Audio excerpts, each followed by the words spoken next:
আগামী সপ্তাহে আবহাওয়ার বড় পালাবদল বাড়তে পারে তাপমাত্রা, তবু বৃষ্টিতে ভাসতে পারে একাধিক জেলা।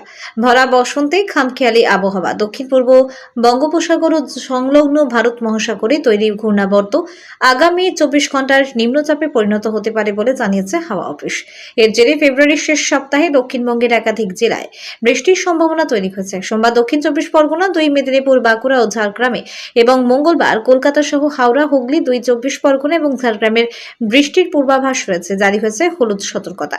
উত্তরবঙ্গের কয়েকটি জেলাতেও হালকা থেকে মাঝারি বৃষ্টি হতে পারে, যদিও সেখানে আপাতত কোনো সতর্কতা নেই। অন্যদিকে দক্ষিণবঙ্গে ধীরে ধীরে চড়ছে পারদ। কলকাতার সর্বনিম্ন তাপমাত্রা প্রায় 19.5 ডিগ্রি ও সর্বোচ্চ 31.6 ডিগ্রির কাছাকাছি থাকতে পারে। আগামী দিনে তাপমাত্রা আরও বাড়ার ইঙ্গিত দিয়েছে আবহাওয়া দপ্তর। চলতি সপ্তাহে শুষ্ক আবহাওয়া বজায় থাকলেও আগামী সপ্তাহে বৃষ্টির পরিস্থিতি বদলে দিতে পারে। অতিবৃষ্টিতে আলু চাষের ক্ষতির আশঙ্কায় কৃষকদের আগাম সতর্ক থাকার পরামর্শ দেওয়া হয়েছে। সব মিলিয়ে বসন্তের শুরুতেই বাংলায় তাপ আর বৃষ্টির জোড়া প্রভাবের